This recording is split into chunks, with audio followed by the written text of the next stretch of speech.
कम है, हम बहुत ज़्यादा काम करते हैं, हमारा ड्यूटी आवर्स बहुत ज़्यादा है।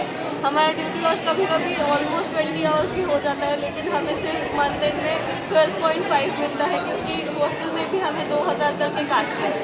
तो ये तो बहुत कम है, और ये एक रेगा में जो काम करता है उसको भी हमसे ज़्यादा मिलता है, एक 3 आवर्स के लिए उससे हमसे ज़्यादा मिलता है।